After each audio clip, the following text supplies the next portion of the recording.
ഇതിനകത്ത് പ്രകൃതി കൃഷി ചെയ്യുന്ന കർഷകരുണ്ടോ? ഇല്ല. പ്രകൃതി കൃഷി എന്ന് പറഞ്ഞു കഴിഞ്ഞാൽ നമ്മുടെ ബീജാമൃതം, ജീവാമൃതം, ഘനജീവാമൃതം ഇങ്ങനെയുള്ള പ്രോഡക്റ്റ് ഉപയോഗിച്ച് ഉണ്ട്, ചെയ്യുന്നുണ്ട്. ഒരാളെ ഉള്ളോ? അപ്പൊ ശരിക്കും നമുക്ക് സംയോജിത കൃഷിയില് അല്ലെ, സംയോജിത വളപ്രയോഗത്തിൽ നമുക്ക് അത് ഉൾപ്പെടുത്താവുന്നതാണ്. ശരിക്കും നമ്മൾ എന്തിനാ കൊടുക്കുന്നത്? ബീജാമൃതം, ഘനജീവാമൃതം, ജീവാമൃതം ഇങ്ങനെയുള്ള പ്രോഡക്റ്റ് ഒക്കെ ഉണ്ടാക്കുന്നതിന് നമ്മൾ ചെടികൾക്ക് കൊടുക്കുന്നത് എന്തിനാണ് നമ്മൾ കൊടുക്കുന്നത്? മണ്ണിനകത്തുള്ള മൈക്രോബ്സിന്റെ പോപ്പുലേഷൻ നമുക്ക് കൂട്ടാൻ വേണ്ടിയാണ് കേട്ടോ. മണ്ണിനകത്തുള്ള മൈക്രോബ്സിന്റെ പോപ്പുലേഷൻ കൂട്ടുന്നതിലൂടെ എന്താ സംഭവിക്കുന്നത്? ചെടിക്ക് ആവശ്യമായിട്ടുള്ള ന്യൂട്രിയൻസ് ഒക്കെ കൃത്യമായിട്ട് ചെടിക്ക് കൊടുക്കാൻ. ഞാൻ പറയുന്നില്ല, നിങ്ങൾക്ക് അറിയാമല്ലേ ബീജാമൃതം, ജീവാമൃതം, ഘനജീവാമൃതം. അതിന്റെ പ്രിപ്പറേഷൻ ഞാൻ പറയുന്നില്ല. റൈസോബിയം എന്ന് പറയുന്നത് ശരിക്കും നമ്മൾ പയർ വർഗ്ഗത്തിൽപ്പെട്ട വിളകൾക്കാണ് നമ്മൾ റൈസോബിയം ഉപയോഗിക്കുന്നത്. ഇതിന്റെ വിത്ത് പരിചരണം നമ്മൾ സൂഡോമോണാസ് വിത്ത് ചെയ്യില്ലേ, ചെയ്യാറുണ്ടോ?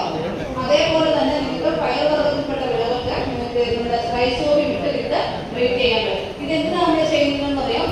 പ്രത്യേകിച്ച് നൈട്രജൻ വളങ്ങൾ മണ്ണിനകത്ത് അവൈലബിൾ ആക്കി കൊടുക്കുകയാണ് കേട്ടോ. അതായത് 25% വരെ നൈട്രജൻ പോലുള്ള വളങ്ങൾ നമുക്ക് ചെടിക്ക് അവൈലബിൾ ആക്കി കൊടുക്കും. ഇത് വിത്തുമായിട്ട് നിങ്ങൾ സാധാ സുഡോമോണാസ് 10 ഗ്രാം കിലോഗ്രാം എന്നുള്ള കണക്കിലല്ലേ സുഡോമോണാസ് 10 ഗ്രാം 1 കിലോഗ്രാം വീതം എന്നുള്ള കണക്കിൽ എന്ന് പറയുന്ന പോലെ തന്നെ നിങ്ങൾക്ക് ഈ റൈസോബിയം വെച്ച് നമുക്ക് ട്രീറ്റ് ചെയ്യാം. ഒരു 1/2 കിലോ ഉണ്ടെങ്കിൽ ഏകദേശം 1 ഏക്കറിലെ ഇതിൽ വെച്ച്, അതായത് പയർ വർഗ്ഗത്തിൽപ്പെട്ട വിളകൾക്ക് മാത്രമേ ഉപയോഗിക്കാൻ പറ്റുള്ളൂ. 1/2 കിലോ റൈസോബിയം ഇതിനെടുത്ത് 1 ഏക്കറിൽ ഉപയോഗിക്കുന്ന വിത്തിനെ നമുക്ക് ട്രീറ്റ് ചെയ്തിട്ട് ഇട്ട് കഴിഞ്ഞാൽ നൈട്രജൻ പോലുള്ള വളങ്ങൾ ഇതിന് അവൈലബിൾ ആണ്. ജീവാണു വളങ്ങളാണ്. ഇത് നമ്മൾ എങ്ങനെ ഉപയോഗിക്കുന്നത് വെച്ചാൽ ഇത് 1:25, അതായത് 1 കിലോ അസോസ്പൈറിനെ നിങ്ങൾ എടുക്കുക, 25 കിലോഗ്രാം ജൈവവളവുമായിട്ട് മിക്സ് ചെയ്തിട്ടാണ് ഇത് കൊടുക്കുന്നത്. ഇത് വളരണമെങ്കിൽ ജൈവാംശം വേണം കേട്ടോ. അതുകൊണ്ടാണ് നമ്മൾ 1:25 എന്നുള്ള കണക്കിൽ നമ്മൾ അസോസ്പൈറിൽ 1 കിലോ അസോസ്പൈറിലിട്ട് 25 കിലോഗ്രാം ജൈവവളവുമായിട്ട് മിക്സ് ചെയ്ത് നമുക്ക് മണ്ണിനകത്ത് ഇട്ട് കൊടുക്കാം. ഇതൊക്കെ നൈട്രജൻ ശരിക്കും സപ്ലൈ ചെയ്ത് കൊടുക്കുന്ന വളങ്ങളാണ് കേട്ടോ, ജീവാണു വളങ്ങളാണ്. ഇതെല്ലാം ജീവനുള്ള സാധനങ്ങളാണ്. നമ്മൾ സ്യൂഡോമോണാസ്, ട്രൈക്കോട്ടർമയൊക്കെ നിങ്ങൾ ഉപയോഗിക്കത്തില്ലേ, അതുപോലെ തന്നെ ഇതിനൊക്കെ ജീവനുള്ള ബാക്ടീരിയകളാണ്. അതുകൊണ്ട് അതിന് ജൈവാംശം വേണം. ഇത് മൾട്ടിപ്ലൈ ചെയ്യണമെങ്കിൽ ജൈവാംശം വേണം. പിന്നെ ഇതിനകത്ത് പ്രത്യേകിച്ച് വരുന്നത് വാമാണ്. ഞാൻ നേരത്തെ പറഞ്ഞു, വാമിൻ്റെ കാര്യം പറഞ്ഞു. വാം എന്താണ് ചെടിക്ക് കൊടുക്കുന്നത്? എന്താണ്, ഏത് മൂലമാണ് ചെടിക്ക് വാം കൊടുക്കുന്നത്? ചെടിയുടെ വേരിൻ്റെ വളർച്ചയ്ക്കാണ് അല്ലേ വാം നമ്മൾ ഇടുന്നത്. ഓരോ വിള വെക്കുമ്പോഴും അതിൻ്റെ ചുവട്ടിൽ ഒരു 10 ഗ്രാം മൂട്ടിലിട്ടിട്ട് നമ്മൾ വെക്കും. എന്തിനാണ്? വേരിൻ്റെ പ്രൊഡക്ഷൻ ഉണ്ടാകാൻ വേണ്ടി. അപ്പോൾ ഇത് ശരിക്കും പറഞ്ഞു കഴിഞ്ഞാൽ കുറേ ദൂരത്ത് നിന്ന് ഇതിൻ്റെ സ്പ്രെഡായിട്ട് ദൂരെയുള്ള ഫോസറസിനെ വരെ ചെടിക്ക് അവൈലബിൾ ആക്കി കൊടുക്കുക എന്നുള്ളത്. അപ്പോൾ ചെടിയുടെ വേര് പോകുന്നതിനേക്കാളും ദൂരത്തിൽ ഇത് മണ്ണിനകത്തൂടെ മൂവ് ചെയ്തിട്ട് അതിന് വേണ്ട ഫോസറസിന് വളമാണ് ഇത് വലിച്ച് ചെടിക്ക് കൊടുക്കുന്നത്. അപ്പോൾ ഇതുകൊണ്ടാണ് നമ്മൾ പ്രത്യേകിച്ചും കിഴങ്ങ് വർഗ്ഗത്തിൽപ്പെട്ട വിളകൾക്ക് നമ്മളിത് കൂടുതൽ ഉപയോഗിക്കുന്നത്. വേരല്ലേ നമ്മൾ ഉപയോഗിക്കുന്നത്, ആണോ? കപ്പയുടെയൊക്കെ ചുവട്ട് ഭാഗമാണ് നമ്മൾ ഉപയോഗിക്കുന്നത്. ചേന, കാച്ചിൽ ഇങ്ങനെയുള്ള ചേമ്പ് ഇങ്ങനെയുള്ള വർഗ്ഗത്തിൽപ്പെട്ട വിളകൾക്കൊക്കെ നമ്മൾ എല്ലാത്തിലും ഉപയോഗിക്കാം. എല്ലാത്തിനും നമ്മൾ വെക്കുന്നതിന് മുമ്പ് അതിലോട്ട് വെക്കണമെന്നുള്ളത് മാത്രം കേട്ടോ. അതിൻ്റെ ചോട്ടിലിട്ടിട്ട് ജൈവവളത്തിനകത്ത് മിക്സ് ചെയ്ത് അതിൻ്റെ പുറത്ത് വേണം നമ്മളതിൻ്റെ കട്ടിങ്സ് വെക്കാനായിട്ട്. വേര് പടരുന്ന സ്ഥലത്ത് വേണം നമ്മൾ ഇട്ട് കൊടുക്കാനായിട്ട്.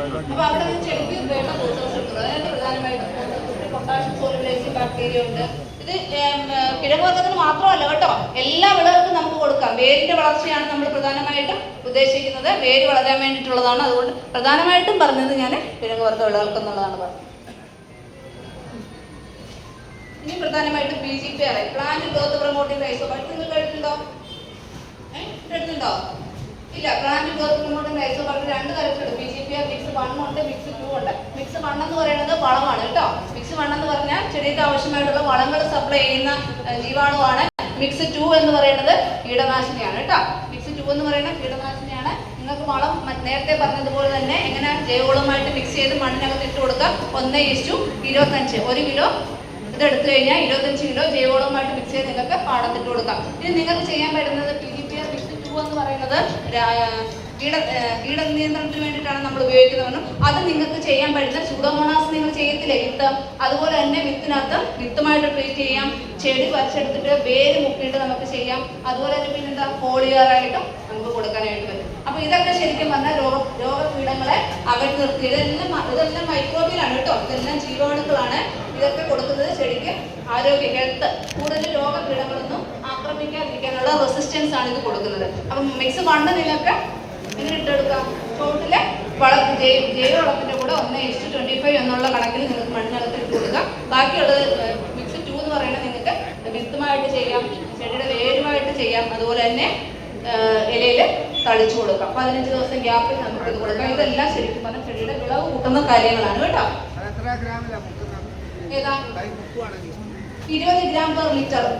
സൂഡോമോണാസിന്റെ അതേ തന്നെ വേര് മുക്കുവാണെന്നുണ്ടെങ്കിൽ 20 ഗ്രാം 1 ലിറ്റർ വെള്ളത്തിൽ എന്നുള്ള കണക്കെടുത്തിട്ട് ചെടിയുടെ വേര് മുക്കാം. ഇനി നിങ്ങൾ വിത്തുമായിട്ടാണ് ചെയ്യുന്നെങ്കിൽ നേരത്തെ 10 ഗ്രാം പെർ kg ചെയ്ത് 10 ഗ്രാം 1 കിലോ വിത്തിന് എന്നുള്ള കണക്കിൽ വിത്തുമായിട്ട് ട്രൈ ചെയ്യാം.